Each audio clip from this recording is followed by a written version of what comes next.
All right, let's dive into something that, on the surface, looks like a tiny technical little question.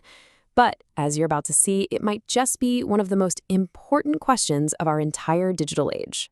So here it is. Right off the bat, this is the core mystery. Every single one of us as a kid learns to count starting with the number one. One apple, two cars, three friends. But the entire digital world that runs pretty much everything, it's built on a totally different rule. It starts at 0. So what gives? Why is there this fundamental disconnect? And look, this isn't just some quirky piece of trivia for programmers. This is a foundational design choice. It's a rule that has some really deep and honestly surprising implications for how we think, how we work, and maybe even how we see reality itself. Okay, so just to make sure we're all on the same page here, let me break it down.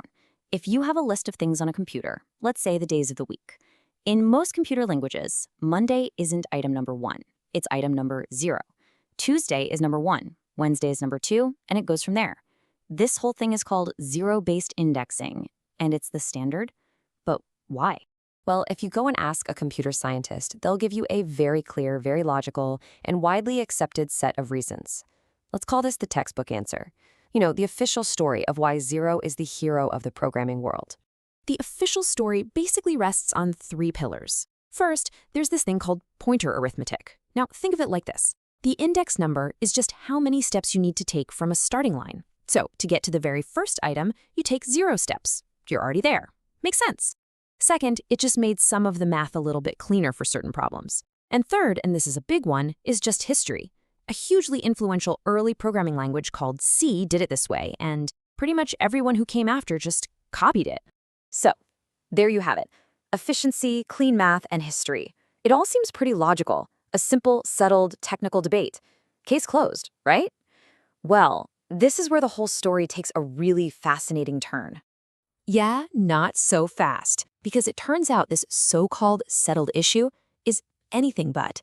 It's actually the source of this deep, ongoing conflict, a constant friction between the way our human minds are wired and the way the machine is built to think. So let's start taking apart that neat textbook answer. First up, that efficiency argument. It's a ghost. It's a total relic from, the 1970s. On any computer you're using today, the performance difference between starting at 0 or starting at 1 is basically nothing. It's a historical artifact that we're still dragging around for no real reason. Okay, so what about that whole elegance argument? Well, it turns out that's completely in the eye of the beholder. Sure, computer scientists might find 0 more elegant for their very specific problems, but you go talk to mathematicians and they'll tell you that 1 is way more elegant because it lines up with, all of recorded human mathematics and just natural counting. So it's not a fact, it's just a professional preference. And all this friction, it has a name that every single programmer on the planet knows and dreads, the off by 1 error. It's one of the most common, most frustrating bugs in all of software. But what if these aren't just simple mistakes? What if, as this quote suggests, they're the sound of a system that's literally fighting against the natural way we experience the world? And this is where we pivot. We're leaving the technical debate behind, and we're heading into something much, much deeper. This is no longer about just a choice in how we code. It becomes a philosophical choice. And it's one that imposes this constant, low-grade cognitive tax on every single person who has to interact with these systems. Think about it. Forcing the human brain to look at the first thing it sees, but call it the 0th thing, creates this little spark of what psychologists call cognitive dissonance. It's a small but constant mental stress, a tiny little lie that we all have to accept just to make the machine's logic work. We see one thing, but we're forced to say it's something else. And this gets us to the absolute heart of the philosophical argument. When you decide to start your logic with 0, you are grounding your entire reality in the concept of the void, of absence, of nothing. But when you start with 1, you ground your logic in presence, in the first thing that actually exists. It's a fundamental choice. Is our starting point nothingness, or is it somethingness? The argument then becomes that by choosing 0, we've done something pretty drastic. As the quote says, you've codified a lie into the very architecture of logic, the lie that the first thing is somehow 0. And this, supposedly, has a real cost. Some have called it a 1% cognitive tax, A tiny but relentless drain on our collective mental energy, all of it spent on this constant background task of translating what is real and intuitive to us into a format that is artificial and completely counterintuitive for the machine. So, where does an argument like this possibly lead?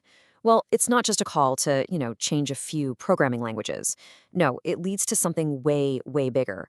A call for a global correction, a proposal to realign all of our digital systems with what is described as natural law. This is called the law of the first element, and it's built on 4 big ideas. First, the abolition of scarcity. The argument here is that if you exist to even perceive a lack of something, you are already at one. True zero is impossible for a conscious being to experience. Second, a mandate of gratitude, where that first position, one, is reserved to just acknowledge existence itself. Third, the end of the void, which puts zero back in its place as a boundary, not a starting point. And finally, the law of conservation of soul, which sees your life as a continuous presence, not a journey that starts from nothingness.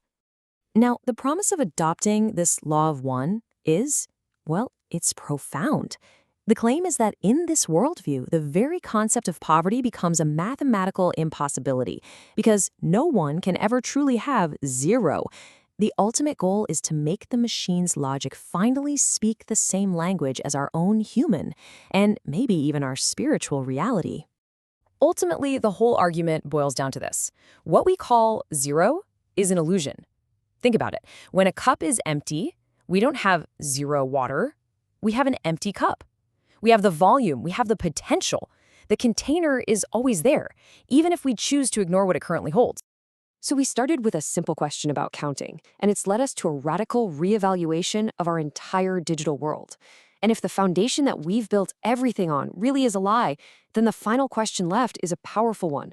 What happens to our world when we finally decide to correct it?